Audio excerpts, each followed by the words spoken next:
Hey everyone! Hey guys. I didn't see you there. Hey, What's happening? how long you been there? Internet. From the internet. Hi, internet. Hi, internet. Everyone's chatting about the LA fires. Yeah. So first of all, Kara's fine. She's actually outside the evacuation zone. Her house is intact, but she's right on the edge. You know, her house is very close to where Close the to evacuation Hollywood, zone right? is. Yeah, so it's still one shift in the winds, and she could be in trouble. She's got her go bag. She's ready to bug out.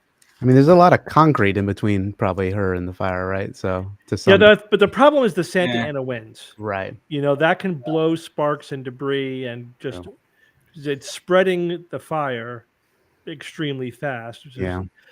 You have the combination of So let's just say it. This is 100% due to climate change, right? This is the dry summer, dry fall, dry winter. It hasn't really rained, and so everything is super dry. And now they have the Santa Ana winds, which are blowing very strong. Those conditions are ripe for any little fire that breaks out turning into a conflagration, right? So that is what is happening. Mm-hmm. But a former movie star said otherwise. So who are we? Well, I mean, the right, of course, is making ridiculous claims about it. They're saying they're trying to blame everything but climate change. Yeah.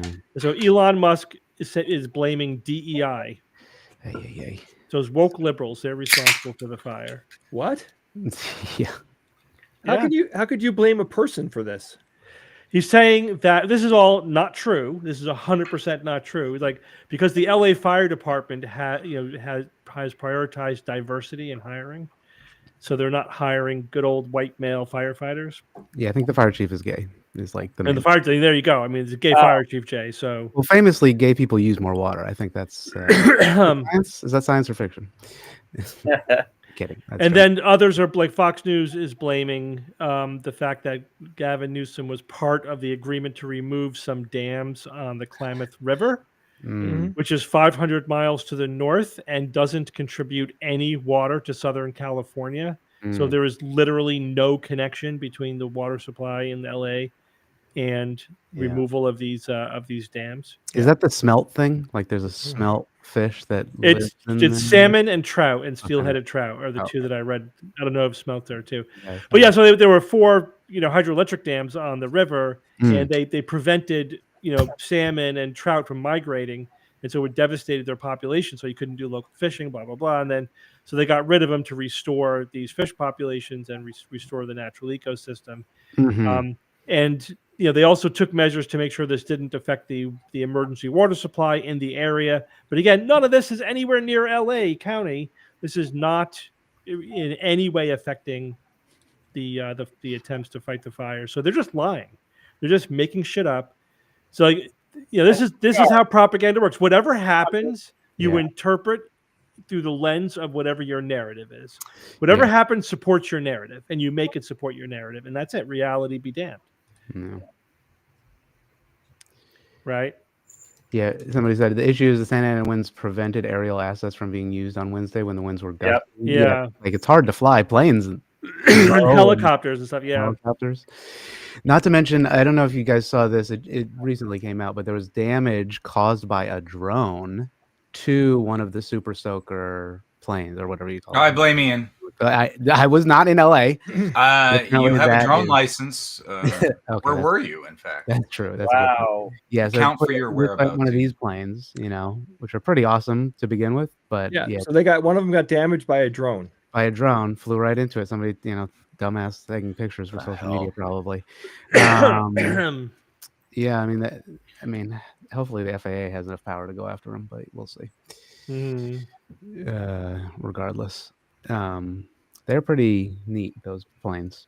Quebec, right, uses a lot of them. We have a Quebecois in our Discord.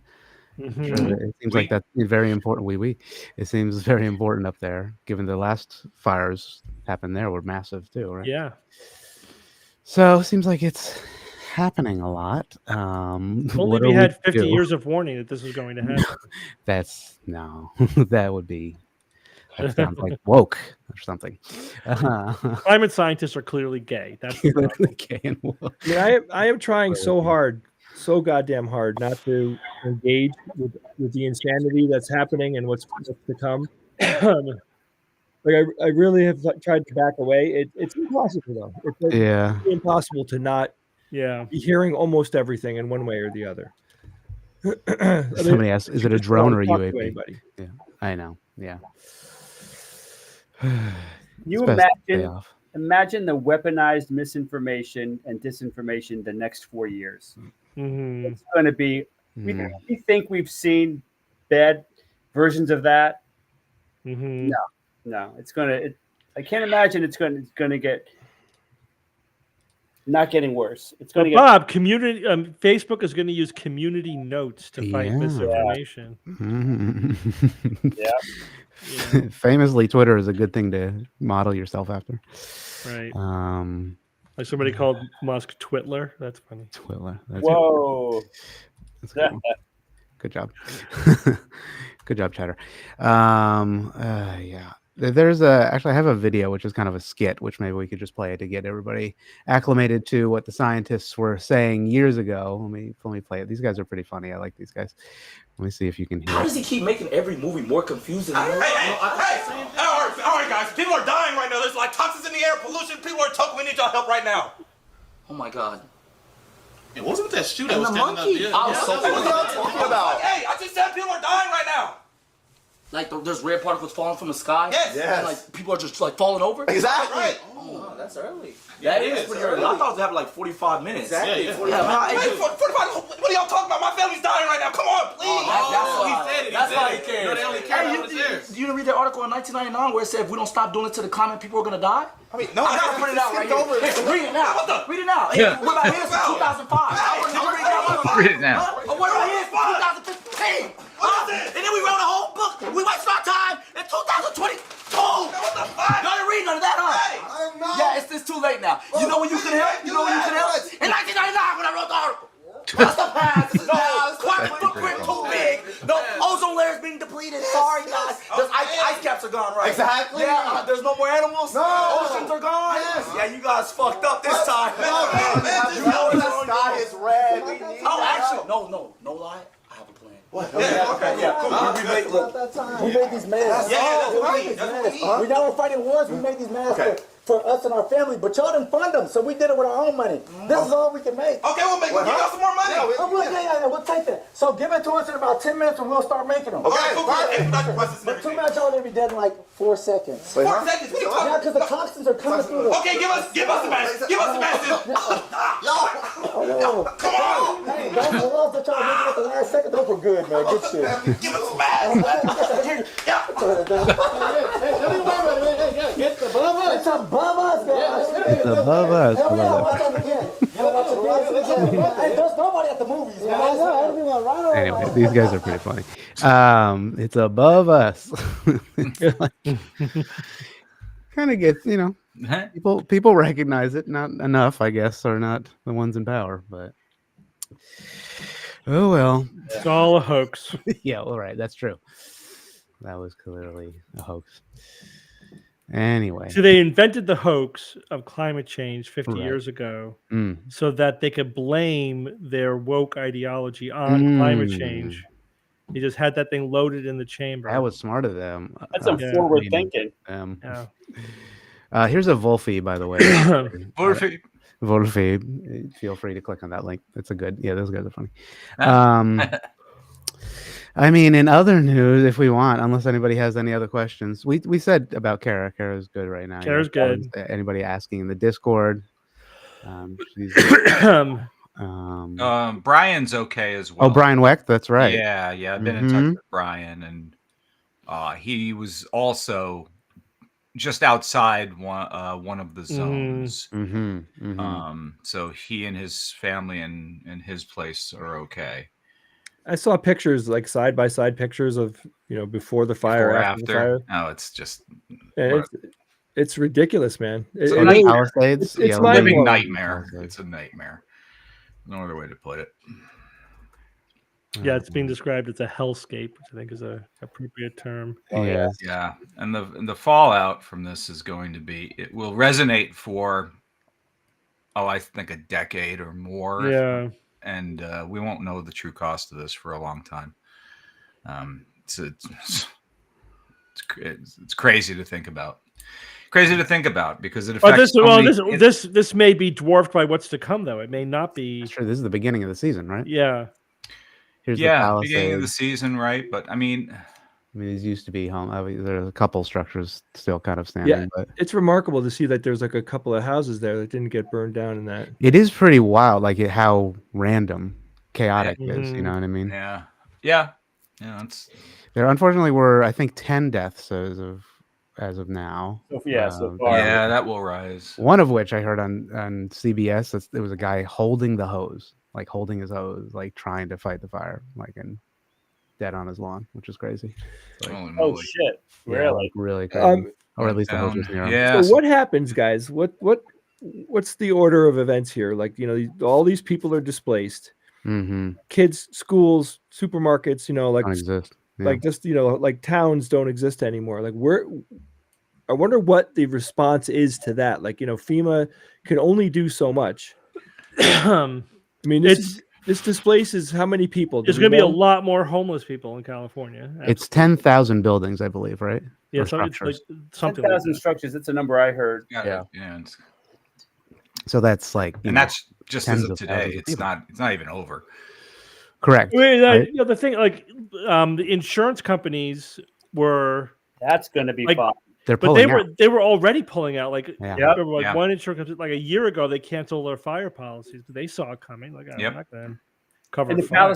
In the Palisades alone, a major insurance company, they canceled like 1,500 insurance policies. Yeah, just in Palisades.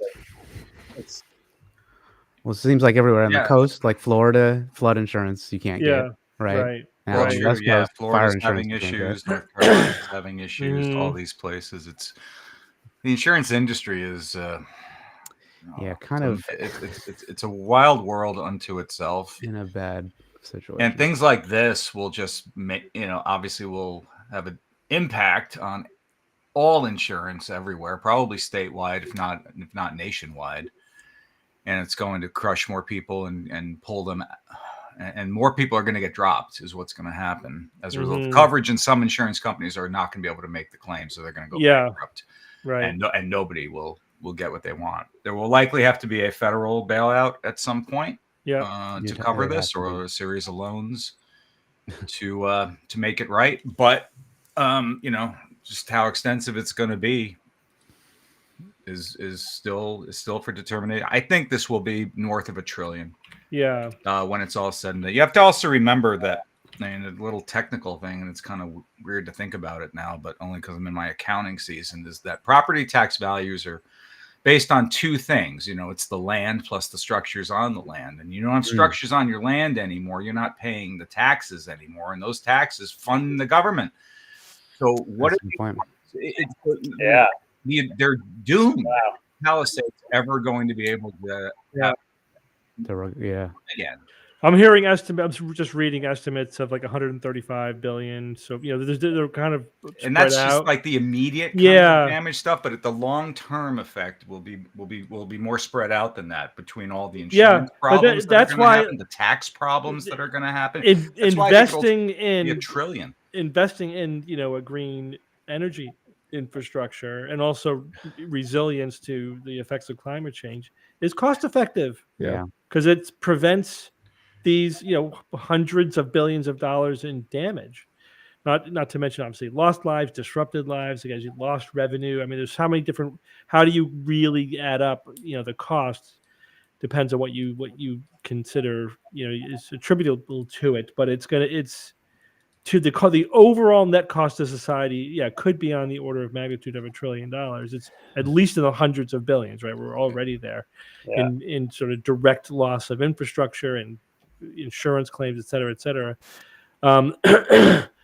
So this is the economists who have evaluated this question said, mitigating climate change will save trillions of dollars over the next 50 years. It'll save trillions of dollars. Not good enough.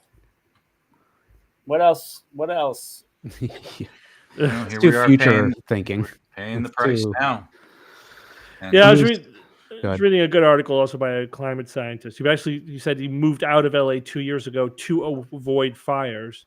And the home that he moved out of was burned to the ground. Wow. But he said that the climate models, and I've read this elsewhere as well, the climate models actually have an optimistic bias to them. And it's going to be worse than the sort of median predictions. And the negative effects are going to start clicking in much earlier, than the projections.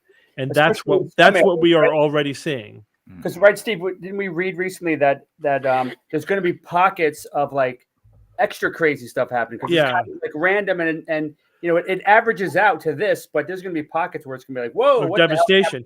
Yeah, and the other thing that we're learning is that nowhere is safe. Like if you think, I'm in a climate safe part of the country, it's no longer true. Like just look at the flooding in North Carolina. That was supposed to be in a climate safe location. Yeah, mountain. And they were destroyed. Yeah. Utterly devastated. Well, then I've been lying to Mom because I know the East Coast, right? Watching the news, Mom's been watching, so she gets this climate change craziness once in a while. So she's just like, that's what she's most paranoid about. Most paranoid about a tornado. Tornado's going to destroy the building she's in. Going to destroy it. And now today it was like the house is going to catch on fire. The building is going to catch on fire, and then that's going to catch the other buildings. Like, Mom, that's not going to happen. I mean, we're in Connecticut. I'm like, I told her the bad shit's not going to happen until long after you're dead. Did I tell you guys that I was working in the hospital? The hospital, what is it? There's a critical shortage. A critical shortage of IV fluid. Mm-hmm. We have to where globally in the U.S. In the U.S. Okay. So we were actually rationing IV fluid. Like, it doesn't get more basic than that for taking. Like, we had to think twice before ordering any IV fluid for people when normally we would just give it.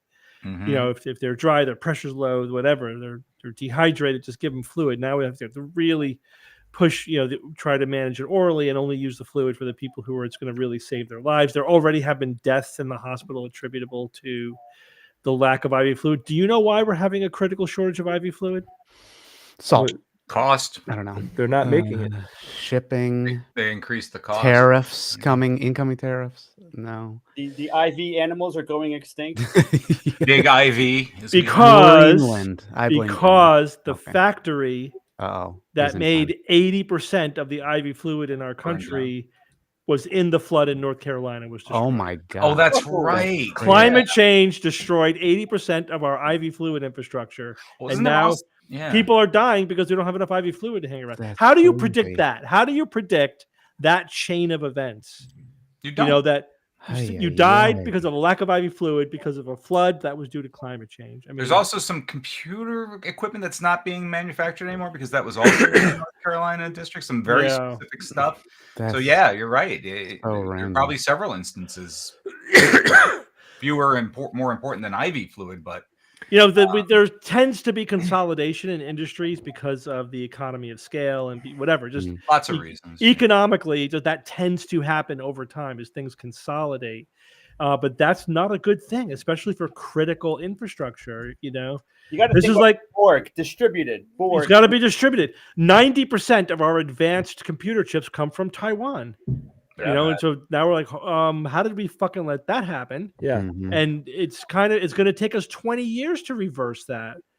We passed the CHIPS Act, but that's, that takes time. It takes time to build that. Happen overnight. They have institutional expertise that they developed over years, which allows them to build these very advanced computer chips in a way that's more cost effective than anyone else can do it. Yeah.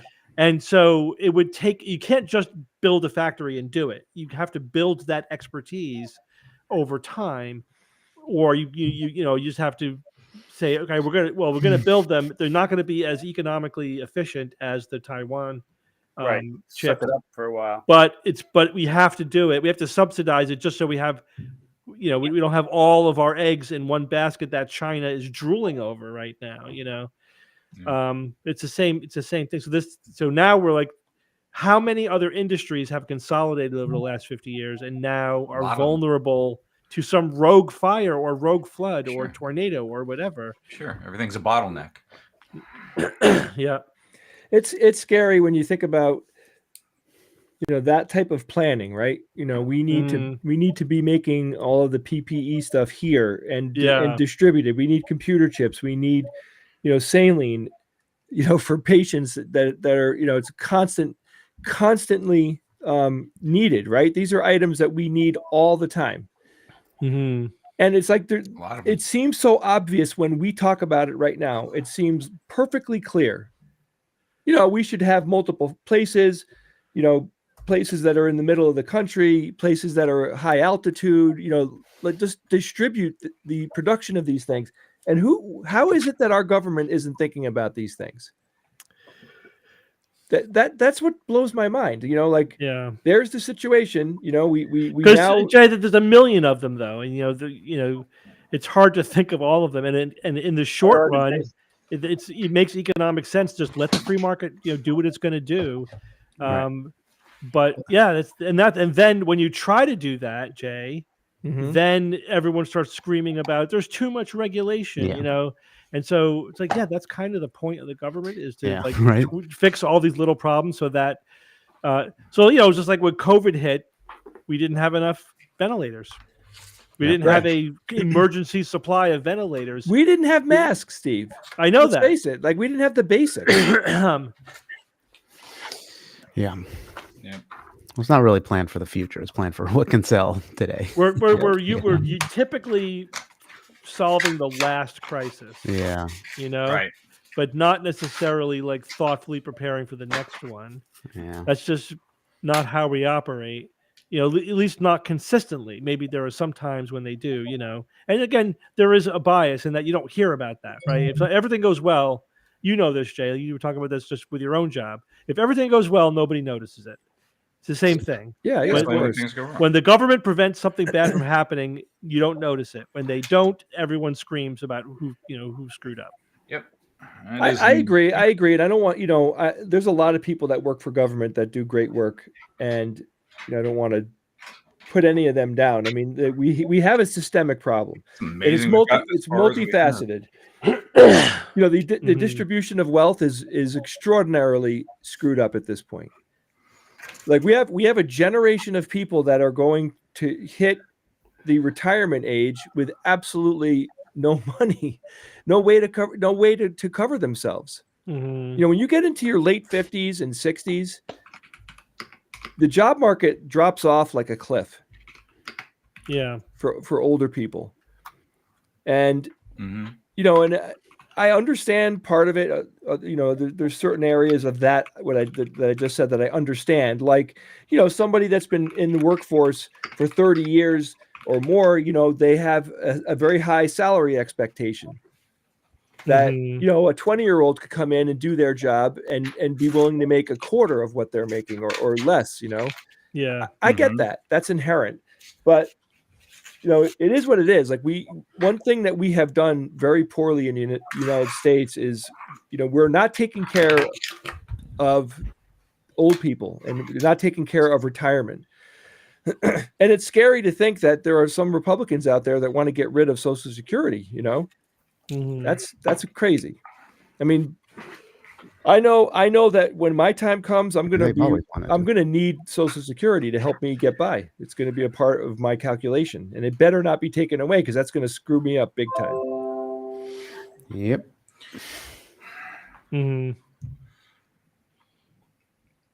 I think we need a redistribution of wealth in this country. I think, the fact that we allow there to be so many billionaires and so many multi-millionaires, without rejiggering things to make it so there's more, it's like people should be able to pay to own a home and to buy groceries and to have some type of standard of living. Yeah, look at this. This will make you happy. Again, woke. Make you happy, Jay. Yeah, right? Does that sound woke? It's pretty woke. You want people to live, Jay? I don't know about all that. Well, it's not, cool, even if you don't necessarily need to just directly redistribute funds, how about just having things be fair? So what's clearly happening, and it's just hard to deny this. People say, "Oh, it'll be the free market." It's like, yeah, I'm in favor of the free market. The free market is powerful, and it does what it does. But no market is truly free. Markets are created. They're created by laws and regulations. Right? The question is not, is there a free market? The question is, what are the laws and regulations that make the market free? Right? So there are ways to make an unregulated market very not free, right? Like monopolizing, like creating a monopoly. That's why there are laws against it. That's why there are laws against that, right? By exploiting people, right? So that's why there's laws against at least some forms of exploitation, like child labor, whatever, blah blah blah. But companies have figured out lots of ways that they can redistribute costs onto the working class, and they've also been very good at lobbying the government to do just that. Like, just look at any of the proposals that the billionaires are making right now, and they all basically amount to shifting money from the lower income to the higher income. Look at the tariffs, right? What are tariffs going to do? They're going to enrich people who already are billionaires at the cost of people who people who work for a living. The consumers. I saw a good chart of like if all of Trump's policies get enacted, what would be the net effect on people by income? And it's a massive redistribution of wealth upward, up the chain. Wrong way. The wrong way. Like the poorest people actually lose out, and then the more you make, the better off it is for you. Because tariffs are regressive. We're going to give a tax cut to the wealthiest people and pay for that by putting tariffs on goods that it will be disproportionately paid by poor people. That's basically his point. Especially across the board tariffs, right? Like tariffs have their place in certain instances. Highly selective strategic tariffs are fine, but just blanket across the board tariffs are crazy. It's just brain dead. It's nonsense. Yeah, but does that still apply, Steve? If Canada becomes a state, 50%, and Greenland is taken by force, does that still apply? If we get Greenland, think of all the property that will be available in 20 years when it melts. You know what I mean? So that is part of the calculus. I think that is exactly part of that calculus. Because the new shipping lanes will open. Shipping lanes are opening up, and there's a lot of minerals in Greenland. There's a lot to be gotten up there. Yeah. I was laughing. Somebody said that Trump is looking at Greenland on a Mercator projection. I think it's really huge. The land we're going to get, like, what? It's only that. It's that small. Yeah.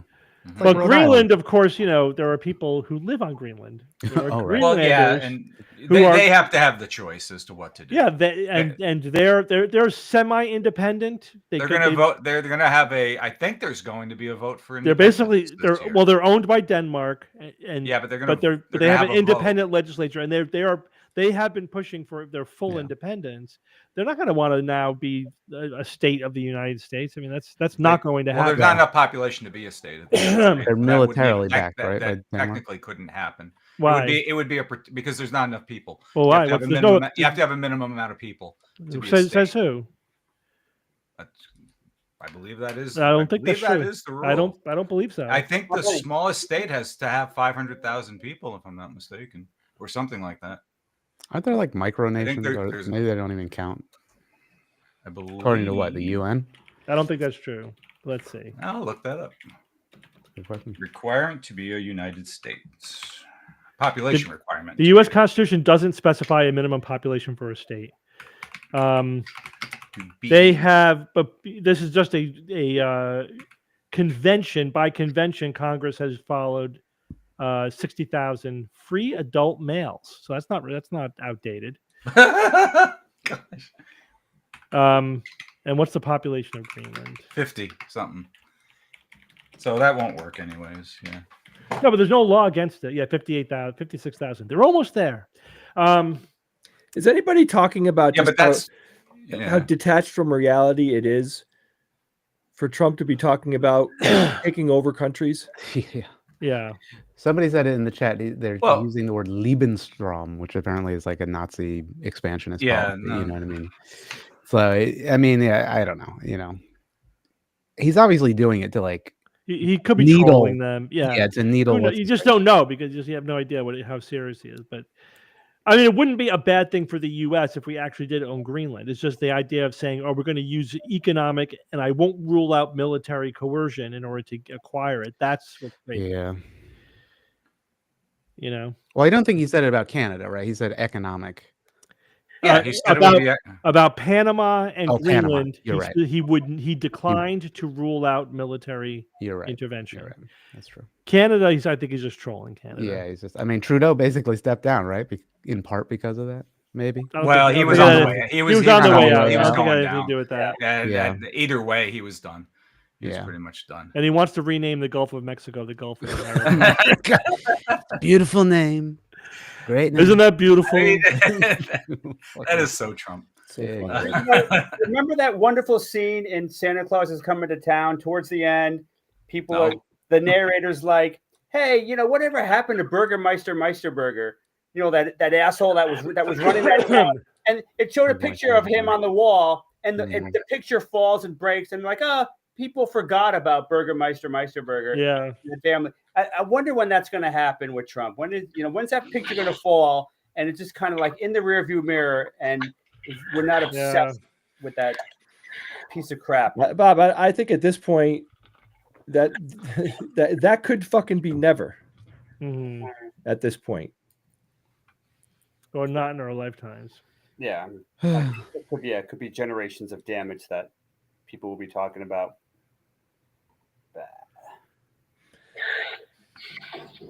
Ian, what's the best file recovery software you know about? That's a good question. For Mac or for Windows? For Windows, I accidentally wiped a USB. USB. That should be fine. Like, so long as you're not like overwriting it with stuff, you should be able to get. I mean, Windows has a file recovery built into it natively, but I mean, disk drill I've used. That's usually pretty good. I've used that mostly on Mac though, so that's good. If Chad has any other ideas, there's usually some of those like shitty the add bloat, file recovery programs out there. But if Chad by the way, getting back to Greenland, not that this isn't fascinating. I know, so sorry. Because somebody in the chat was writing that the U.S. should be worried about Greenland because China and Russia are sniffing around there. That's true. We did have a lot of bases there actually during World War II. We have a single base there right now, and it's being used by Space Force. Yes. But that is correct. We should be cozying up to Greenland to keep China and Russia from cozying up to them and getting control of those opening up shipping lanes. And and that's why antagonizing them is counterproductive. Right. This is exactly the worst thing he should be doing.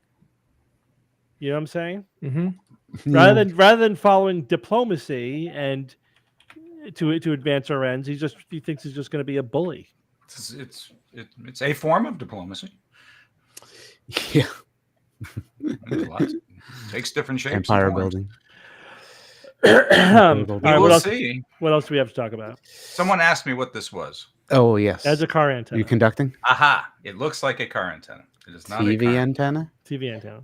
This radio antenna. Pointer. Yes, but look, it has. Oh, it's magnetic. It's a Yes, magnet. Yeah. so I got this. So it's among my holiday presents, among my Hanukkah presents that I got for the Hanukkah kids, where was a magnetic pole kit. You're always looking to find. So I've been playing with this. I'm just going around my desk, picking this up, picking that. It's a magnetic probe. That's a good gift. Very cool. Very cool. You can see if you got the 5G orchestras with it. I can do so much. Just you pick your nose with it. Absolutely. If you have magnetic boogers. Scratch my back with it. I can point to you and you and you with it. It's a multi-purpose tool that is I've just been playing with it at my desk, keep myself occupied. Well, we could talk about this. Here's a video that we may or may not want to watch. What are we doing? Raw milk. You guys familiar with that concept? Yeah, raw milk. This milk has been sitting in my refrigerator for close to 6 weeks. And it is still perfectly He's doing safe crazy to versus consume. time. Did you see the chunks? The chunks. Yeah, that's a feature, Bob, not a bug. Yeah, hold on. Go to the here's the crazy versus time graph. Boom. That's because this is unpasteurized raw milk, and raw milk will not spoil like conventional milk does. Let me break it down for you.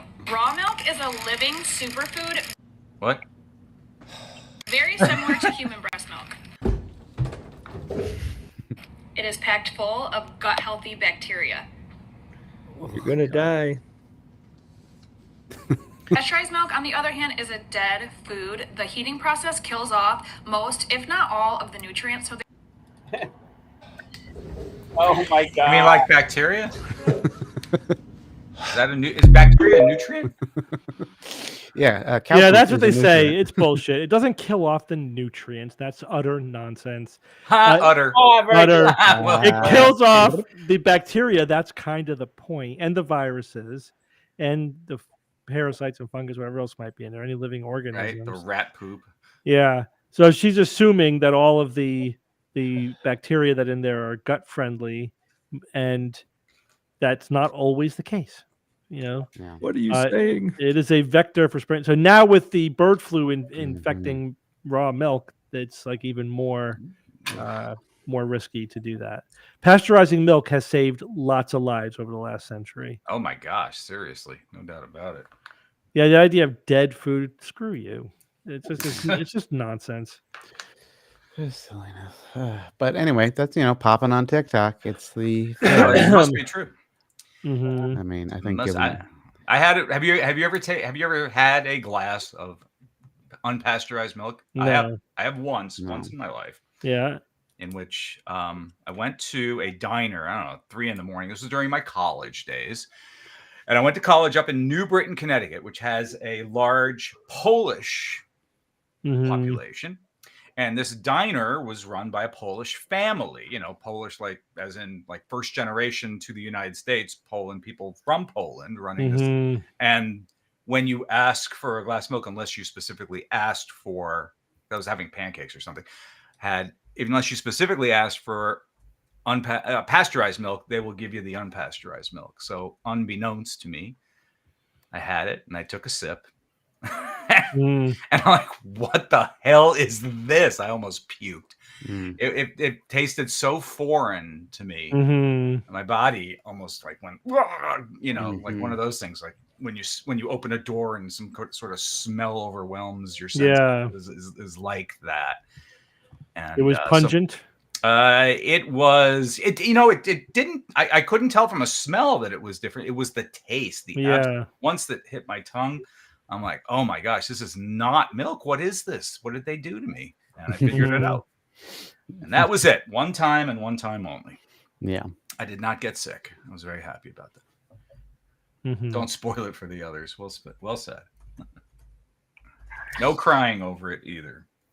I mean, there are a lot of raw milk cheeses also in America. I think we were talking about this on Wednesday. Like there's a lot of blue cheeses. So Steve is safe. Yeah, he's not a fan of a blue cheese. I've definitely had some of these, which is funny, but I mean, they're pretty. Not all of them. I'm trying to look at here. Let's share it with the chat. Let's see, especially you Europeans and your fancy cheese production. You probably have had these cheeses too. Cheeses in Europe? No way. Yeah, I know. Maytag blue. I've definitely had this before. A lot of blues.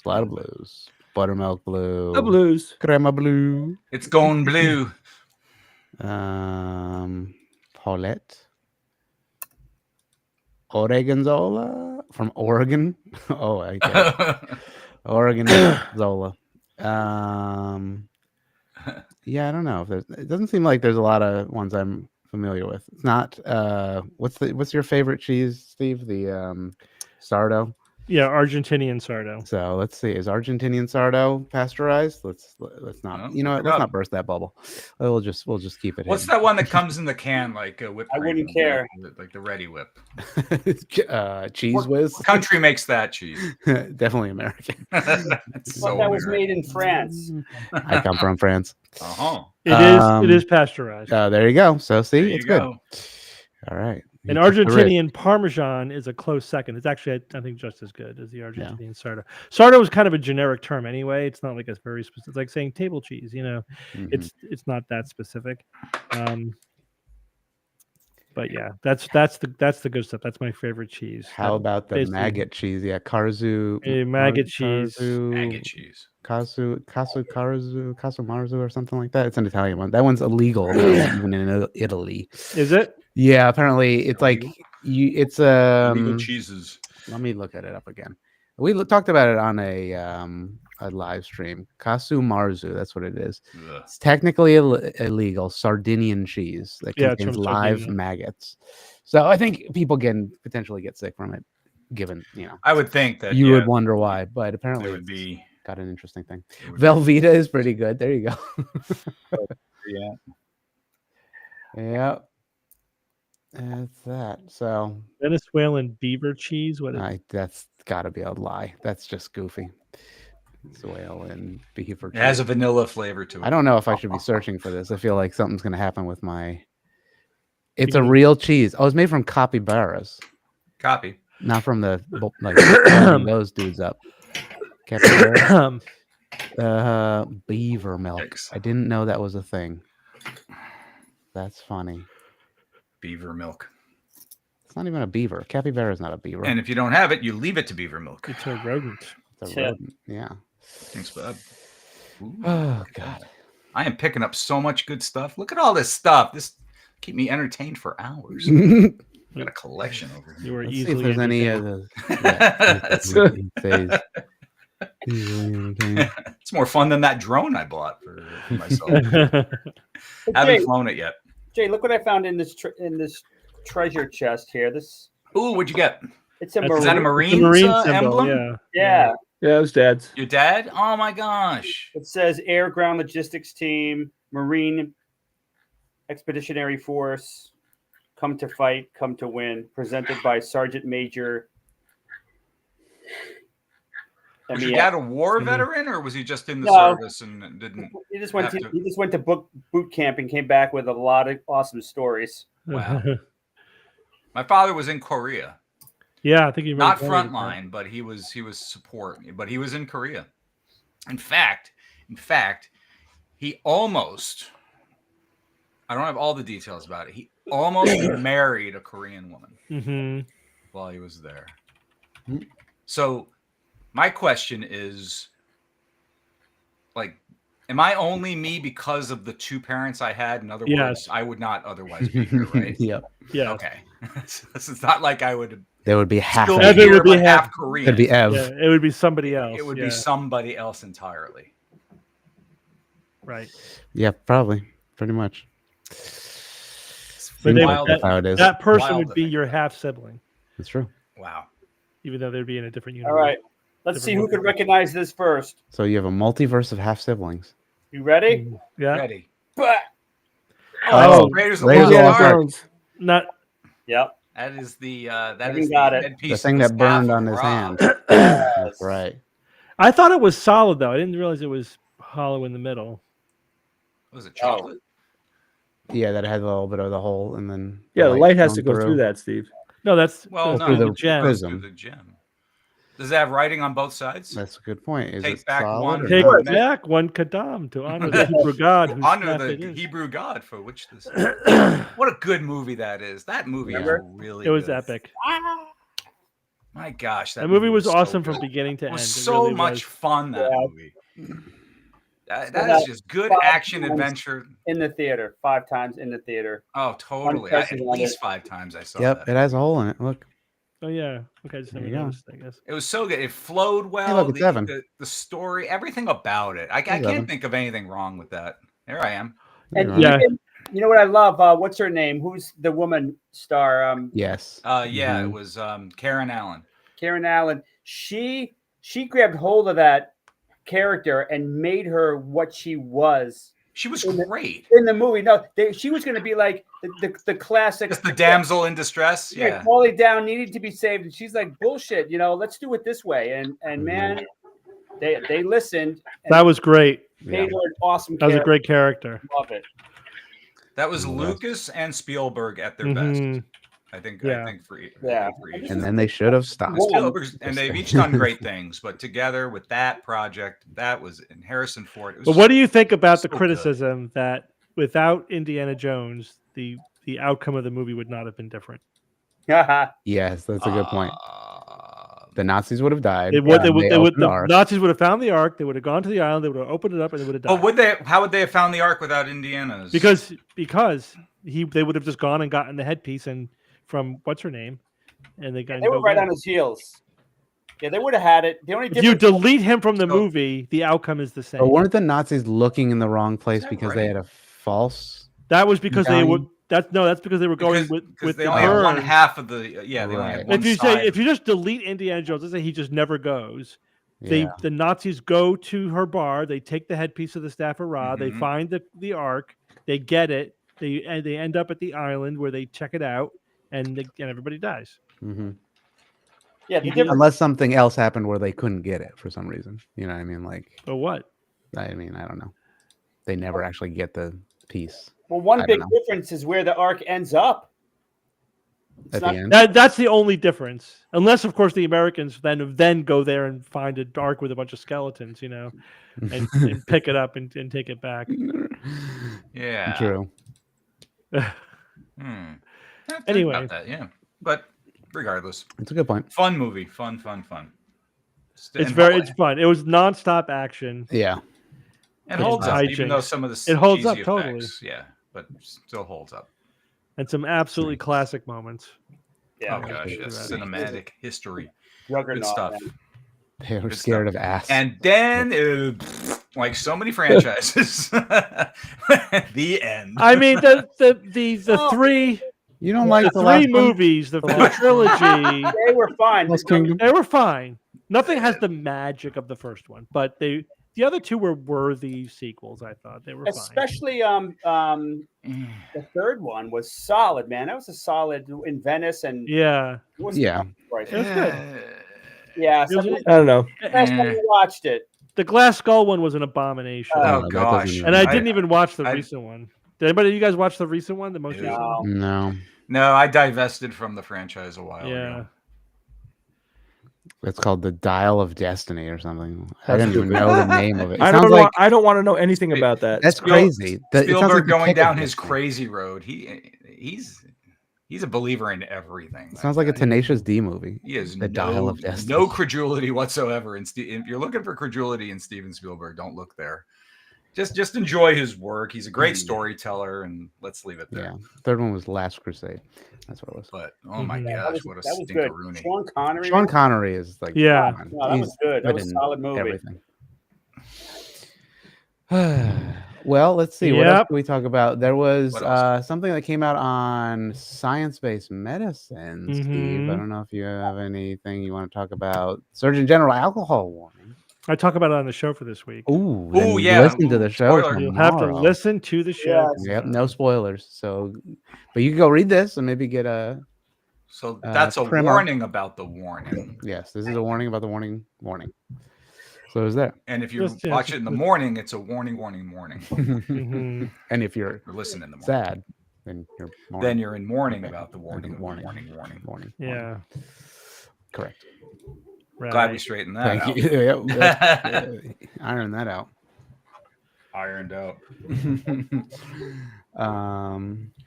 want to talk about Dawkins? We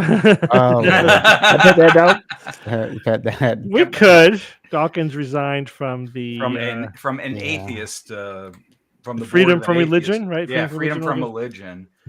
Over what though? Why? Because they believed in God. No. Steve, why do you think he resigned? I know why. Because they pulled an article written by Jerry Coyne about biological sex. And oh my gosh, does that have anything to do with how it's actually Jerry Coyne? binary? What's a Jerry Coyne?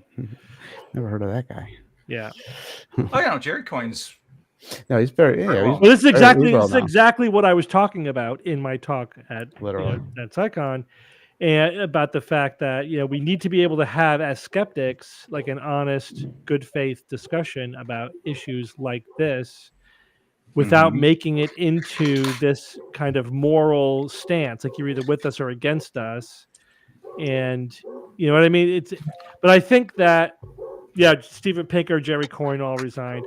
There is, I have come to understand through my many interactions with fellow skeptics, there is definitely a subset of the skeptical community that is full blown in a moral panic over this trans issue, and have completely and utterly tossed, I think, skeptical processes to the wayside. Yeah, I mean, it's amazing how blatant motivated reasoning can be, even among top tier skeptics, and people who should absolutely 100% know better. But the narrative is so strong, and they are absolutely in an echo chamber now of this subset of the skeptical community. I don't even know how much I want to get into, like the direct conversations that I've had with some people. I can't tell you without throwing them under the bus, but it's bad. It's bad. Like logical fallacy after logical fallacy, just absolutely terrible. The logic is just gone. It's just gone, like blatantly. And then I pointed out to them, and they just cannot see it. Just sacred cows and compartmentalization all over the place. You think it's that mental block, or like they know where they're? It's motivated reasoning. Again, they're just locked into a very specific narrative. By an older generation of people who think differently about things. It's partly generational. It's partly, I think, political. It's all libertarians. I mean, let's not whitewash it. It's all the libertarian skeptics. You know what I mean? And they think that anyone who disagrees with them are woke ideologues. Yeah. Like, actually, you're the ideologue in this scenario. I think those viewpoints, they'll get them on Rogan, and that way they're kind of motivated to. I don't know. Yeah. That's the other part of this. They have made common cause with right-wing propagandists. Yes, right. And they don't apparently have a problem with that, because they think that they're on the side of reason, right? It's like, and again, I know it's not like poisoning the well, but you are making common cause with pseudoscientists. Yep, beware. Give you pause. That should absolutely give you pause. So let me just highlight one thing. This is how the conversation goes, right? This is a distillation of 100 conversations that I've had. It's like how the conversation begins something with like, how are we going to deal with people who do not fit into the traditional sex binary, right? There are many contexts here with sports, with prison assignments, with public bathrooms, with medical care, and in social context, right?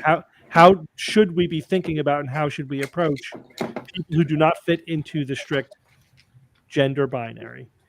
And then the response from the Dawkins side, and Dawkins is like one of the worst about this, like explicitly, is, well, humans, sex in humans is binary. It's like, well, sure, it's binary-ish, but the point is there are people who don't fit the binary, It's like, well, but it's mostly binary. Okay, right? It's mostly binary. In other words, it's not 100% completely binary. So, like, and Dawkins says something to the effect of, well, humanity is a sexually dimorphic species. The fact that there are exceptions or there are people that don't fit into that doesn't change that core fact. It's like, well, that's a purely semantic argument. It's completely a non sequitur. The question remains, what do we do with people who don't fit into the binary? Then they say, count them.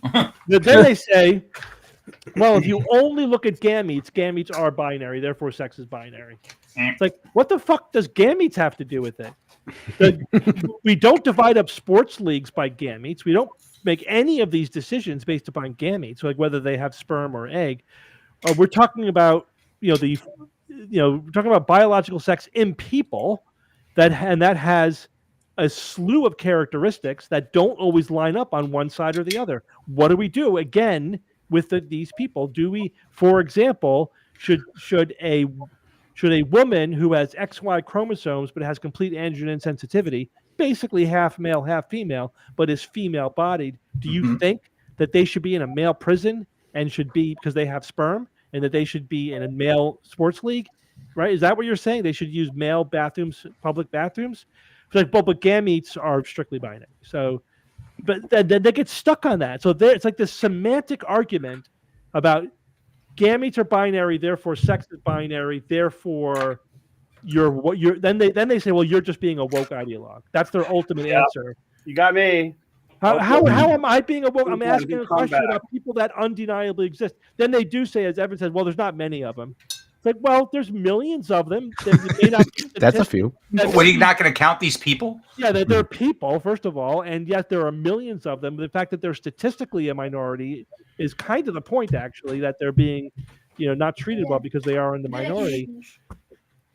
It's like, answer me the question. Then they say, well, then they just throw anecdotes at you. Well, this guy, got transferred to a women's prison and raped a woman. Like, okay, that's unfortunate that happened, but can we look at statistics now? And then they're trying to trump anecdotes with statistics. They're trying to trump statistics with anecdotes. So it's like, do you hear yourself? Do you see how you're arguing? Right. It's maddening. Like, there's no process. There's no skeptical process. There's no logical process at all. It's the semantic arguments. It's like, well, gametes are binary and you're a woke ideologue. And look at this story I saw on Fox News, literally about this individual case. It's crazy. It's I feel like I'm arguing with the creationist. Oh boy. It's just as bad. It's just as bad as any argument I've had with a creationist. And these are named skeptics.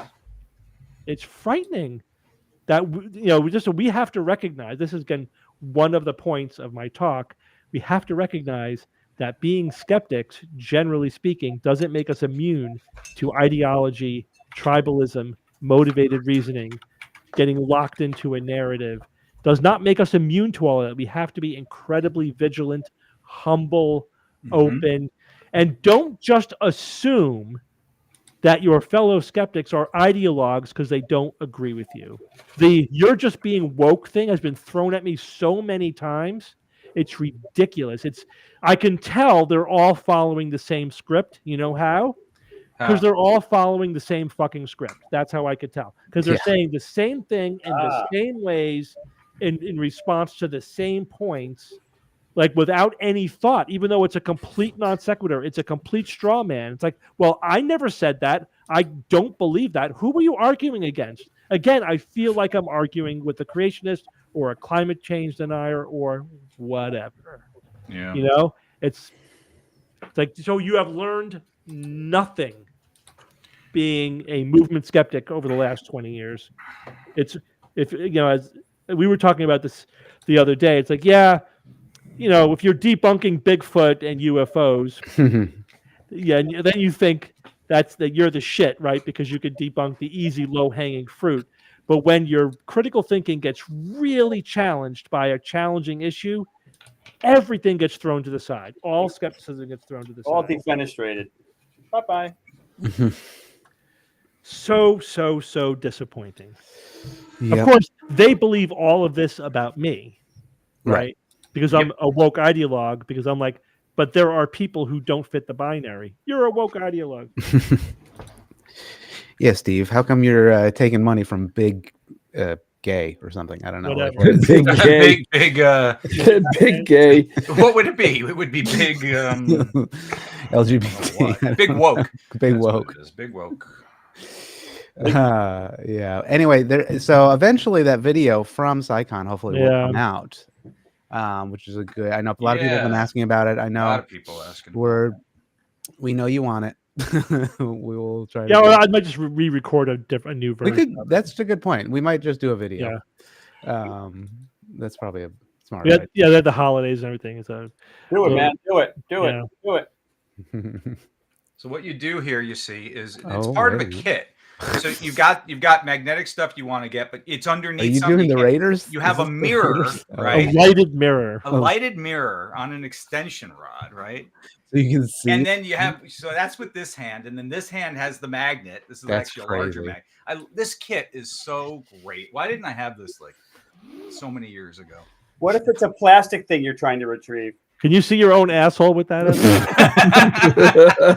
Every time I look in the mirror. His own. All right. No? And Bob, yeah, you know, right? Plastic Bob. is Oh, God. that we do need something to pick it. Wouldn't that be nice if there was a machine that would go around and suck up a bunch of plastic like that? Would it Suck up what? Plastic. So Jay, calm it down. I mean, that would be damn handy to help with plastic pollution. I mean, you've seen where they've taken these magnets and have combed the beach with, like, they take these enormous, over a beach and all the crap that comes up and stuff. And all the detectorists like, no, my livelihood. It's too efficient. It's so cool. So much fun. What were you gonna say, Bob? My favorite framed picture on the wall. I got this for Christmas. Of Yeah, course, let's see it. I picked it out myself, but I just fell in love with this. Oh my gosh. The frame is beautiful too, but it's such a cool. Where'd you get that, Bab? I got this at a I forget the name of it. It was at a mall that had a whole bunch Ghosts of Are Us. Ghost Mart. Businesses went there selling all like cool goth, creepy. The Spook King. But yeah, this helped. Actually, it's actually next year. One of my focuses for Halloween is going to be creating ghosts. So I'm going to create a ghost that looks like this, but have it like 3D, just made like a tall, classic kind of ghost, but also other ones too. It's going to be a fun project. So there's a preview of my Halloween 2025. It's nice of that ghost to stand still for that photo. Jay, you feeling better? Some people were asking. Still pooping every 30 minutes, Jay? Oh yeah. Tell us about your from when? I don't remember when would. From Wednesday, we were talking about you a little bit on the stream. Yeah, all good things. Oh yeah, I'm better from that. Oh yeah. That was Jay had a stream of his own. Yeah, I did. Whoa. Yeah. One thing I told Steve and Ian was never trust a fart. That's true. You gotta be careful. You gotta be careful. Yeah, I had something. There is a neurovirus going around. Well, who has that not happened to? Because you lose the sensation of pressure, right? Yeah. When it's just all liquid.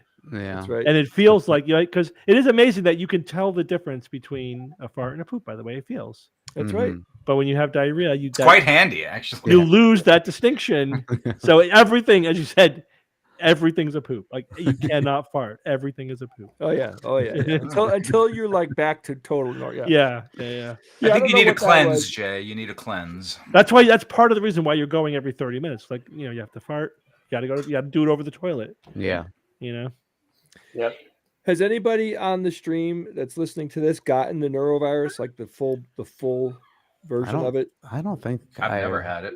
Not diagnosed. I'm aware of. It's going around like crazy. I don't have it now. I've had it in the past. It's terrible. So what? Here's the question, and I always ask myself this question: what is worse, an upper respiratory infection or a gastrointestinal infection? Gastrointestinal thing. Whichever one I have, that's the worst one. Yes. That's how it works. That's how it works. But I think, yeah, but definitely when you have like the nausea and the GI, like this is worse. This is worse than the runny nose. Yeah. So someone named Aaron Johnson said he had it. So did you have like the 3-day version of it where it's really bad? You know, apparently you puke and you have bad bowel movements, right? Yeah, that's pretty bad. I think it's called. Yeah, I didn't have that. Going I did not both have ways. that full version. I don't know what it is. I don't know what I had, but I had something. Yeah, my main problem right now is I'm suffering from sleep apnea, which has been getting worse, and I'm waiting for. Do you have your device yet? No, I'm getting a dental device that pushes your lower jaw forward a little bit when you sleep to help open up the airway, and apparently these work very well for a lot of people. I'm waiting for it. I've been waiting. Yeah, should have it within the next few days. That's good. Yeah, you've been saying that for like literally a week. When are you getting this damn thing? I called them up, and they said that it's being shipped by FedEx right now. So it's good. Unfortunately, those were also made in North Carolina. They're made in this one factory. Shipped by FedEx via California. Right. Well, yeah. Hey, I heard. Back to the norovirus, real quick. I heard that for the norovirus, it's very communicable. They said something like 12 viruses, 12 or 20 viruses. You can catch it from such a tiny load. But they said, Steve, maybe you could confirm this. It said that for the norovirus, you need soap and water on your hands, and the other stuff, the gel stuff that dries by itself, is just not. So right. the GI viruses, like the norovirus, they're obviously not respiratory spread. They're all direct contact, but they can be with physical objects, not just person to person. Like you could, if you touch a counter and somebody else comes by and touches the counter, they can get it. So you have to clean surfaces and clean your hands thoroughly, like especially when you go to the bathroom. That's soap and water, scrub under your nails, like you're scrubbing for surgery kind of stuff. Roll your sleeves up. Jesus. That's one of the funniest things I've seen in chat in a while. Good job, Tatter. That's funny. No, I am utterly disappointed by how crappy all of these file recovery software are. Yeah. Like what? They're What not the all hell? good. So you erased files off of a thumb drive that you didn't need to? You want to Yes, recover what happened that? was I created a Windows recovery USB, and I thought it was just going to add a folder to my USB drive. It wiped the drive. Oh, reformatted. never mind. Yeah, if it reformatted and put files on it. I think Isn't formatting like the end? No, because yes and no. But also, the thing is, if it wrote something onto it, it probably used sectors that were your previous data was on. So it's probably overwritten. Yeah, but even still, though, one overwrite is not as nearly as bad as 5, 6, 7 overwrites. Yeah, true. But it depends. It depends on how much data you put on that. Right. You might need a forensic recovery, like well, what was on there, Jay? How important was the data that was on there? Yeah, I mean, pictures of who? there was a lot of shit on there. Your cryptocurrency codes. I don't know what to do. I don't want to spend a shitload of money on this. Well, take the hit. I mean, no backups, huh? I pay for a Windows backup, and I went through it, and it didn't back up non-physical. It doesn't back up like USB drives. USB drives backs up only physical drives. Oh, yeah. Block level data recovery is possible. Somebody was saying, because the stuff is still technically written onto it until it gets overwritten. So what do I do? How do you recover that, guys? That's called Recuva. We should just look up. I think that's pronounced recover. Recover. It's not a recover. Yeah, the Skepticoins. Yes, our NFT Skepticoins. Should we make our own cryptocurrency? What do you think, guys? Yeah, I think now's the time. Definitely it's working out for everybody who does a rug pull. Skepticoin. Makes sense. We're definitely on the way up. Definitely on the way down. God, I mean, I don't know. With this next 4 years might prove fiat currency doesn't work. We'll see. Should they outright ban cryptocurrencies? What do you think? I mean, they should probably regulate it much more than they are. It's heading for full regulation. The security, right? Like well, so there's two issues. The other issue is that cryptocurrencies use the electricity output of a moderate sized country. It's ridiculous. Is there a way to mitigate that, or is will future technology have cryptocurrencies that use less energy? Make GPUs. I mean, I think there already are some that function differently. That are GPUs, I think, that are specifically not for cryptocurrency. That's why we can afford a GPU now. Although the new 50 series apparently are pretty epic, so that might come back to bite us eventually. But I don't know. I don't know if that's true. SEC dropped the ball. Yeah. Well, what are you gonna do? These are chopsticks. These are chopsticks. Those look like chopsticks. They're lightsaber chopsticks. They are lightsaber chopsticks. Yes, cool. They do light up. How fun is that? That is fun. So was that also in your Hanukkah stocking? Absolutely. This was a Hanukkah stock. Are they grippy at all though? Because if they're very plastic, obviously they're pretty slippery, right? Wood ones are good because they're. I actually was able to pick up food with this. Really? Oh, that's good. We used them. We went around and everyone had a different color. It was random what colors we received. I got red. I was very happy about that. That's very cool. I know some countries use metal chopsticks, and that's seems hard. I mean, it looks cool on camera, even cooler on camera than it is. It does. Lightsabers in general look better on camera. Mm-hmm. So the original, right, the Obi-Wan lightsaber, right, that he used in the original, it was actually a couple of different things depending on what part they were shooting, but they were explaining how they had to develop these things. It was not easy to come up with the correct sort of formula in a way. How are we going to do this? The right reflective material and for certain shots versus other shots. It was they built that airplane as they were flying it. Yeah. All the special effects were one of a kind. Pretty much.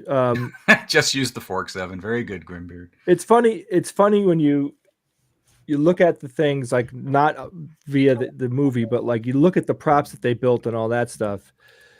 It never looks as good as it does on screen.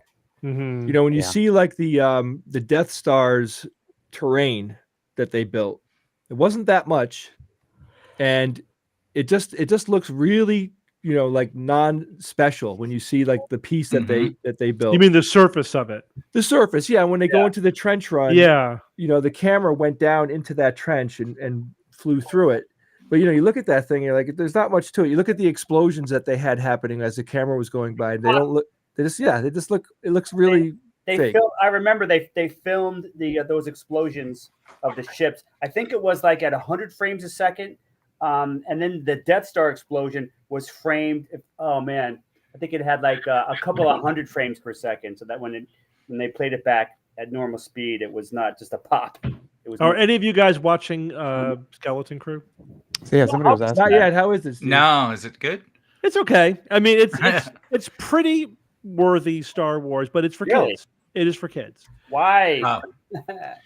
Right. But if you adjust a little bit your expectations to this is aimed at kids, because the stars of the show are kids. Mostly kids. There's Jude Law and Nick Frost. Jude Law's in there, and Nick Frost voices a robot. He's not physically. That's fun. But Jude Law's in there. He does a great job. He's acting his ass off. So Urkel is in it. It's good. Jaleel White, Urkel. Yeah. Urkel's back. Wow, good for him, man. Man, where's he been? Good for him. He was Sonic for a long time. Just don't expect it to be gritty, right? Yeah, right. Okay. Right, but it's fun. It's fun. It's Space fun. Goonies. Somebody said that's nice. Goonies in space. It's Space Goonies. Yeah, that's a great Goonies in space. Speaking of Goonies Goonies, is great. they got Come on. their, what is it, 30th anniversary or is it 40th anniversary? I think maybe 40th anniversary. We're going to a theatrical showing of Goonies in next week. Was that a Spielberg directed movie too? I I think so. If there was only a way. Goonies. Let's see who produced it. Steven Spielberg. Story by, not the go. director. Yep. Richard Donner was the Yeah. director. Oh, Donner. That was a Donner. totally Spielberg story. It's a Totally. it's a small theater. It's the one in Bethel, but That's they're fun. making it into I know that Bethel Theater. They're gonna serve like drinks, and they're gonna make it a little party. We did that for The Exorcist. That was fun. Yeah, in the We church. saw The Exorcist in a church. That was awesome. That's awesome. Hadn't seen it in like 30 years. That was Yeah. a fun night. That was a fun night, and they had merch that they sold and stuff, and some food. It was a fun night. I did it for Rocky Horror Picture Show in New York. I haven't seen that in a while. That was crazy Oh my for the God. 40th. It was, you know how they like throw things at the screen and do all Yeah. the crazy shit? Oh, it's a whole Crazy. audience. It's a whole Little performance. subculture, yeah. Yeah, it's really weird. Wow. It's fun. Hey, if anybody has not seen Dune Prophecy, I finished season 1. Fantastic. It's good. I I totally liked it. I totally loved it. I think they did a great job. Great acting, writing, really, interesting, convoluted plots. I recommend it. If you like the Dune movie, the recent Dune, It's a worthy series in the Dune universe. Yeah, I agree. and it's 10,000 years before Yeah. Wow. before Paul Atreides. It's right after the Butlerian Jihad. Like 100 years after, 60 years after the robots tried to take over. That's what I want to see. In You want to see the Butlerian Jihad. In the opening seconds of that season, they showed like a 10-second scene with these big, robots, like these big, quadrupedal robots shooting some laser beams. I was like, I want to see a series about that war, right? The whole machine war. That's what I'd love to see. But it's a great series. I recommend it. Yeah. We got some AQ6 items coming up. Oh boy, yeah. Like Oh boy. Should probably get on that. Yeah. It was 10,000 years before? Yeah. Right after the Spacing Something Guild like was that, founded? yeah. Or was that 10, not 1,000? 10,000. Okay, yeah. Yeah. Dune community is super snarky about prophecy. Well, Yeah. whatever. I mean, there's a lot to nitpick if you want to nitpick. I mean, I try to enjoy Always. things for what they are rather than like complain about what they aren't. Right. Become a purist. it's on Max, by the way. Lord of the anybody was Rings asking. purist. I know, like Lord of the Rings purist. That didn't happen in the book. Fuck you. Fuck you. Who's Tom Bombadil? How There's do no you- Yeah, right. Tom Bombadil. Bombadil. How do you enjoy life? Just Right. You want to be upset about everything. Just come on. There's nothing is perfect. Everything's trade-off. That's right. Yeah. You know, just enjoy it for Not a what it is. 1-to-1 with the Silmarillion. It's like, okay, bro. That was It's like- funny. That purism drives me crazy. I hate it. You have to laugh though. No. It's become a parody of itself. But let's talk about Foundation. Oh. The Foundation series. Uh-oh. And it's Here also we on go. Apple. So what's interesting, this was supposed to be a series of books that was just could not be translated into cinema, into film. Right. And Apple, what's Apple, right? I think it was Apple. And they set out to do it. And they made a lot of interesting choices. Interesting. Most of which I don't like. Oh. Now, I'm not upset that they divert from the series. And here's why. You absolutely 100% have to divert from the series. You cannot. The series is incoherent. It was written over time, and Isaac Asimov retconned himself throughout. Like he was kind of updating his backstory as he wrote it.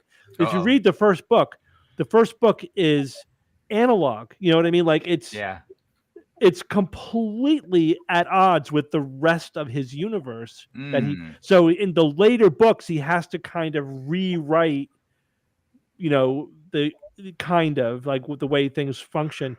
And so if you can't make a movie out of it like it is straight from the book, you have to sort of retroactively update the earlier books to what Asimov did in the later books. But so that's one thing. So just forget about any purism, with that. And there's so many things you could do to make it better. And some of the choices they made were great. I thought that was a great upgrade to that original story. But they sort of made the story incoherent in other ways that I really don't like. So at the end of the day, I don't think they did a good job of adapting the Foundation series to TV. Again, there's some things I like about it, but there's a lot I just like. That was just dumb. I couldn't even maintain interest. Yeah, it was. Yeah, it just. Just in and of itself. So I often like to look at things like that. Like, all right, forget the source material. Just forget the source material. Just in and of itself, is this a good story? And I think the answer is no. Is the unfortunate, the bottom line. They tried too hard. They like overcorrected. They way overcorrected. The big thing is that it covers multiple generations. And so, like, you would be constantly turning over the people that were starring in the show. It's like, okay, just make each season about each generation, whatever. But they did these really heavy-handed plot devices in order to maintain continuity between generations that just doesn't work. It's just silly. Anyway. Yeah. So when you get to silly, then that's the line. You cross the line. Somebody was asking if Steve has seen the Cacio e Pepe physics paper. No, I have not. Send it to me. So I'm going to share this right now. I had Cacio e Pepe bacon last weekend. Whoa! How was that? Cheesy pasta bacon? It was pepper bacon. and cheese bacon. Yeah, it's bacon with pepper. It was bacon. Like, I could taste there's a little pepper in here. Yeah. So physicists discover the secret to perfect Cacio e Pepe. Oh, nice. So I'll send you the link. But send it because another deceiving. Cacio e Pepe is difficult to make. It's really easy to screw up. Because it's because of the cheese congeals if you don't do it exactly right. So if they figured out the science of Cacio e Pepe, I'm all for that. It seems like they said that it's now an equation in physics. This relationship looked like a U-shaped curve. Yeah, if the protein level was very high or low or very high, then this minimum temperature was higher, meaning the sauce would be stable at a wider range of temperatures. Cacio Pepe verse. Oh, they're dealing with grams and milliliters. Forget it. I know. You don't have a kitchen scale? You got to get on the kitchen scale. Yeah, I actually do have a kitchen scale. Yeah, that's why I've upgraded to that, especially if you make bread and stuff like that. You cannot wing it. You cannot wing Cacio e Pepe. No, yeah, it's definitely. It is a formula. It is not like But if you were making like every day for like 40 years, then you internalize it, but it's still a formula. Yeah, well, sure. Like there are things you can mess with in cooking, and there are things you cannot mess with. Right? there are some things where you can just throw a little of this, a little of that, and you could wing it. You could be creative with it. You could make alterations to it. You could do to taste. You could just. But there are other things that like this is chemistry. This is a formula. You cannot F with this, and if you do, things will go horribly wrong. Cacio e Pepe is one of those. Yeah. I'm just gonna send this to you guys so you have it. Oh, thank you. Just if you want to do it, we should interview the we had a person close to us recently confess. I don't know if it was a confession that they have never seen some movies. Oh yeah. Oh right. My God. I won't say who.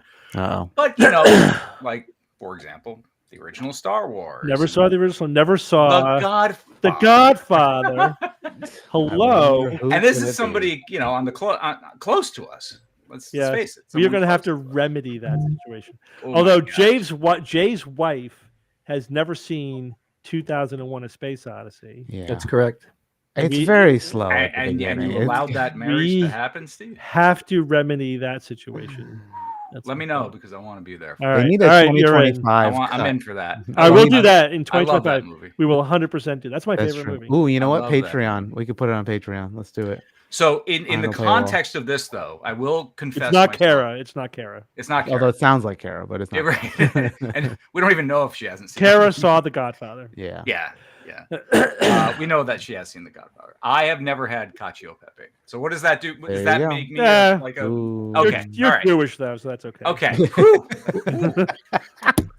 Thank goodness. We'll bring you. There's a place. Oh, We yeah. know a place. We know a guy. We'll make this recipe fix and then that. we'll have you over to That's eat a good it. point. We have to make this recipe. Break now. my cacio true. pepe cherry. There you go. Hello. Guys, somebody asked if I was into graphic audio. Graphic audio, those are like audio books that are fully dramatized. So they got sound effects, a different actor for everybody. And I would say no. I mainly listen to just one narrator, one good narrator. And I find the graphic audio a little distracting with all the sound effects and trying to figure out who's talking. Because remember with actors, you don't say they don't. It's like a play, so there's no he said, she said, so you know exactly who's talking. So, but I'd be willing to listen to a good example of it, and I probably will at some point because I haven't. Yeah, it's funny because I agree. I've heard both, and I enjoy like the one good narrator more. There's just something cheesy about the fully. The fully acted out, but that's what classic radio used to be, right? Yeah, radio. Before TV, that's what they would do. They would have these, audio dramas, where they do sound effects and different actors for each character and everything. Maybe that's the problem. Maybe it just needs to be campier. It comes off as campy. Yeah, it's like if I wanted this, I'd watch a movie. You know what I mean? Like if I just want to hear a book read by somebody who, like, one good reader who's acting it really well, it's funny. I wouldn't necessarily have predicted that. Exactly. Yeah, I feel the same way. All right. Yes, we've listened to Dungeon. Bob and I saw Dungeon. So I'm reading Dungeon Crawler Carl. Bob is listening to it. But we did go to at Dragon Con last year. We went to a Dungeon Crawler Carl, whatever talk with the author and the narrator, and the narrator live narrated a chapter from his new book. How was that? It was great. Epic. He's one of the greats. I mean, he does the voices he does so distinct in those books. That's another highly recommended. You got to get past the name Dungeon Crawler Carl. For months, I was like, "What the hell's that? I'm not going to listen to that." It's the best of a lit RPG literature that I'm aware of. Fantastic stuff. Yeah. Right. We have somebody asked if we could upgrade the audio quality in the first book. We have absolutely zero control over anything to do with publishing the book, audio or print or whatever. We just wrote it. We don't publish it. Yeah. Somebody said the hack is to get a CD, which apparently is higher quality. Probably, waves are burnt on it, and then just rip it. So it's like, okay, well, you do that. You do that. His Dark Materials was someone saying that it was dramatized book is excellent, but it was HBO, I think, right? The HBO series, The Dark Materials, was a great adaptation of the Golden Compass series. It was very good. I was really disappointed because they made the Golden Compass movie and it was great. And I was hoping for them to complete the series, but there was some controversy with the Catholic Church, blah, blah, blah. They ended up never making the rest of the movies. So I'm glad they did it on TV. It's actually better for a TV show anyway, because you really need all those episodes, not just 3 movies. And they had to make some weird choices in the movie to consolidate, and the TV series is actually better. So it was really good. If you've never seen that, I recommend it. Evil Critter, I have not played D&D or other RPGs in a while. I used to play a lot when I was younger, but it's been a while. I haven't played in quite a bit. Jay and I still, and Evan, we play. I'm running a game with Evan right now. Yes. We have a game week from Sunday. Week from Sunday, yep. Week from Sunday. I'm good. Good, yeah. We had a little hiccup over the holidays, but a little hiccup. Get back on track. Yeah, playing mainly, we started it so that we could play with our daughter. So both of my 2 daughters and Evan's daughter play. For the kids. They're kind of the support cast, but the kids, we're trying to put them front and center. It's fun to watch them. That's cute. It is fun. Especially like my daughter Julia and her husband Jake are both now like avid gamers. But it's fun to watch them and be like, wow, they are so millennial. Like they are so yes. Like were we that bad when we were in our 20s? I think we were. I think we were. But there was nobody 50 to tell us. It makes or us 60 appreciate to how tell far we've come as role players. You know, Yeah. it's like wow. Now again, I'm not not to criticize their role playing. It's fine. It's just that it's very basic compared to like what we do. Yeah.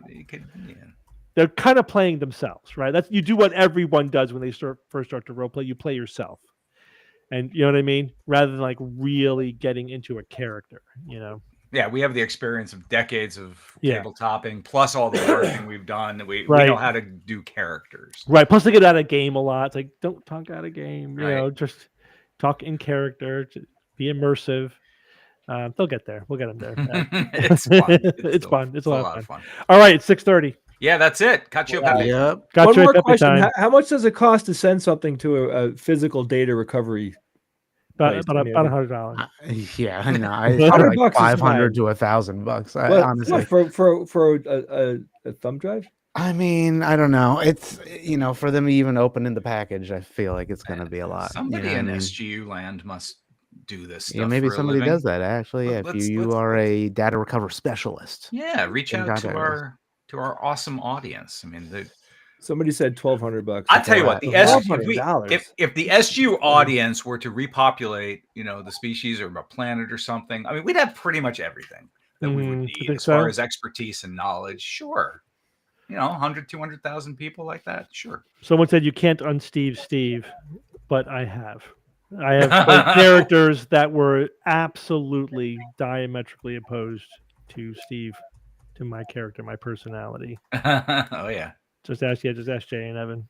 Oh gosh. 100%, like completely different. Murderbot. Brother Hebner. Brother Hebner. The mouse. I mean, come on. So good. Good stuff. Yeah. All right. I'm hungry. Okay, we're done. Good night, everybody. Bye. Good night, everybody. Okay. Have a good weekend. Thank you. We'll see you next Wednesday, and we'll have some See you special next guests. Wednesday. See you next Wednesday. Next Wednesday.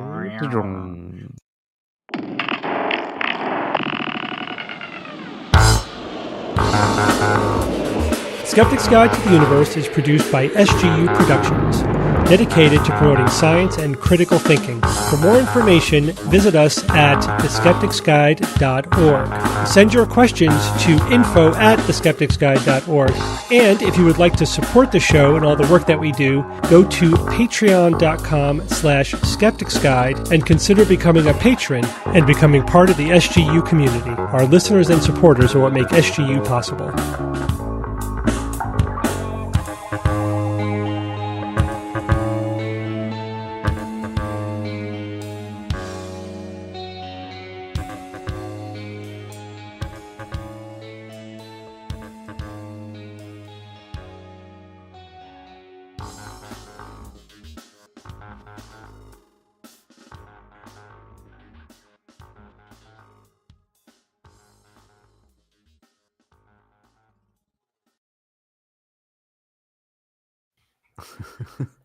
Yeah, Walter. Let me get back to you. I got to finish this. Hang on. Walter White. So I had a confession in the Discord. Yes. That I don't know. I think I blew up Discord or something because I confessed that I've never seen Breaking Bad. Oh no. Nope. No Breaking Bad. I have not. Even my mom. All right. My mom's like going on 80 years old. Mm-hmm. And she gives me shit for not having seen Breaking Bad. Yeah, that's how bad it is that I haven't seen Breaking Bad. So good. I get it. It's not that I don't want to see it or, I've got anything against it. I hear it's wonderful. It's, must see, one of the greatest TV series ever, but it's true.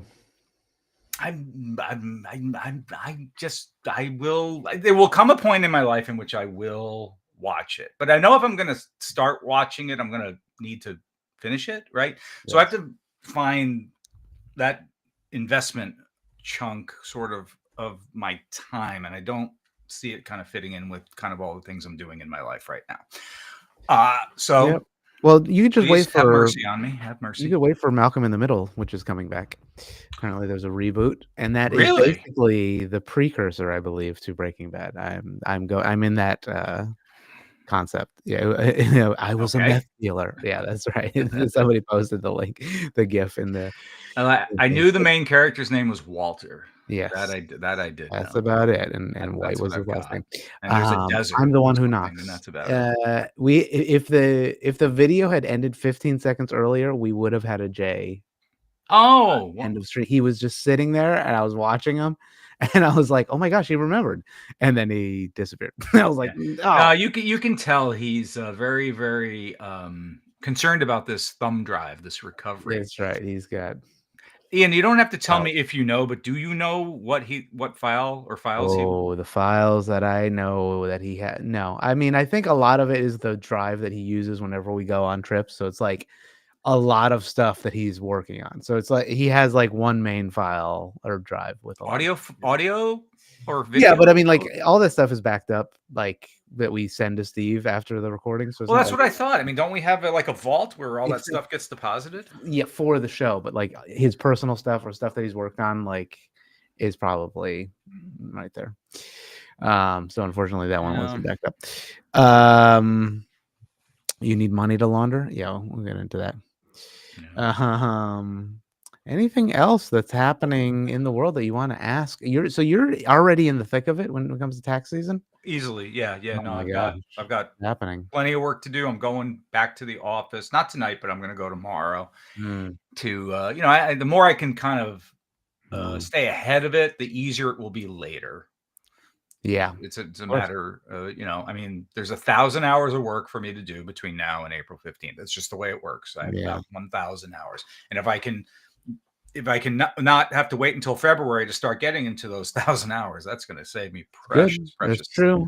time. Especially as we may have a few live shows or Nauticon prep. There's going to be a lot of stuff that we're going to prep for that. Oh, the Nauticon prep. We had a meeting this week for that. You were not at that meeting. I was not at that. I forgot. I looked. The last I saw the email was we didn't really land on, and I didn't get a notification of when to join. So I don't know if Jay sent me that. I blame Jay. Yeah, maybe I blocked it out. He had a reminder on that thumb drive to remind you. You know what? It was there. We have the babies. Yeah. Let me read this tip from Lou. Thank you. Evan, please tell Jay to at least try data rescue first to see if all the files are viewable. Free to scan, pay to recover data. Okay. Well, Data rescue, like that. Is that the app specifically or just data rescue in general? Well, it's in caps, so I imagine that's a product. Data rescue. I mean, Disk Drill, isn't that data rescue? I don't know. You send us a link to whatever ones you think. 1001, a tax odyssey. Oh no. Yes, babies are good. Thank you so much. They're crazy as they are. This one is a year and change old, so that's fun. Starting to walk. That's it. The other one's big. It's like a big girl with her own opinions and stuff. It's very cute. It's an app. Oh, okay. Thank you. Here's a tax question from Steve. Thank you, Steve. Evan, is there a deadline when a company needs to get a W-2 out? Yes, there is. A company must provide a W-2 to their employees January 31st. And then there are other rules about how soon they need to file those forms with the IRS and the Social Security Administration. But you're supposed to have yours by January 31st. And a company can be penalized if they do not furnish that for their. So that is the answer to that question. That's the answer. Does anyone know what this is? Recommended. I mean, it's a mouse with 3 buttons. But this mouse. Does it have side buttons? It's a side button. Oh my god. Oh yeah. I scored big this Christmas. So I'm using this. Hopefully will, alleviate whatever, however my hand gets sore especially during tax season, as I'm on the computer too much. And I'm trying this. It seems like a reasonable solution in which you keep your hand like this instead of like this. I know from my recovery from my surgery that engaging this is a significant thing. So we're going to give that a try. Didn't even know this existed until my wife told me about it. Those are cool. A couple weeks ergonomic. Ago. Yeah, much better for your wrist. Exactly. Yeah. Is the ergonomical economical? Yeah. What about trackball? Anybody use a trackball? I have one for one. I of the computers. have Pretty one. cool. Do I actually think I have one here, fun. which I'll use occasionally when all else fails. I do have one. Yeah, I got some other things for Christmas. You know, I'll share it in the coming weeks and stuff. You know, I got some new board games over here. I got that drone. Wait a minute. The X-29. Oh, right. It's not in this room. I'll bring that out. We'll fly it in. Zoom. And my friend, one of my friends, has a collection of rockets that he wants to launch this coming, spring or summer. Yeah. He showed me his class. I said, "Here's what we should do. Let's send the drone up and take aerial footage of the rocket launches as they occur. That would be pretty cool. A different angle. Yep. Different angle. Yeah, right as it goes at you. Advice for Keith says, advice for staying calm during tax season. Well, it depends. Are you the person whose tax returns are being prepared, or me as the tax preparer? There you go. I'm pretty calm baseline. So I mean, I need sleep. I just have to manage my sleep. That's the main thing. If I get decent sleep, it will be a decent tax season. That's it. Nice. Yeah. Good for you. The tablet's an option as well for ergonomics. Absolutely. Yes. I have a tablet too, actually, right here. New tablet. Right there. Actually brought it with me to the show in Washington, D.C. But yes, got my tablet all set. So yeah, I'm doing things for my health. And I think, again, these magnetic, this kit I got for this whole magnet set, and there's actually a couple more tools. It all comes in a nice pouch. I mean, this is so much fun. It's just such a stupid thing, kind of a stupid thing at the same time. Yet, I don't know. It's like, and now if you use that for tax preparation, is it a write-off? Oh, absolutely. There you go. Absolutely. See, I can do dental work. See, whether you're licensed or not. License? What's that? Yeah, we don't need no stinking license. Yeah. So yeah, had a good holiday season. It was fun. Very good. Yeah, it was fun. I hope you did too, especially with the kids. I mean, yes, it's of course crazy. I was cooking for both Christmas and Thanksgiving, so a lot of food, a lot of fun. It was good. Made some things that were yummy. People ate it. They didn't get sick violently, so that's generally a good thing. That's good. Generally. Nauticons are a big thing coming up, so there's going to be a lot more promotion in regards to that, announcements as they're coming out. One of the things we are doing as an extra event for the conference is what's called the board game meeting.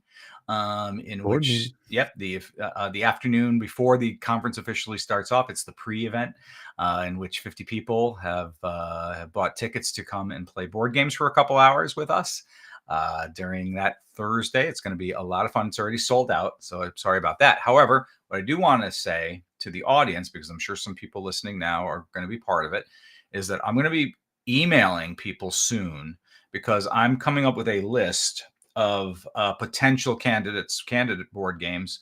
I want to see what people want to play. And I want to offer them some choices, because I want to keep it within reason. We can't go going crazy into these games that last days at a time, and we've got to make sure we can get them 40-person Catan. How about that? Yeah. Oh my gosh. Giant map. Yeah.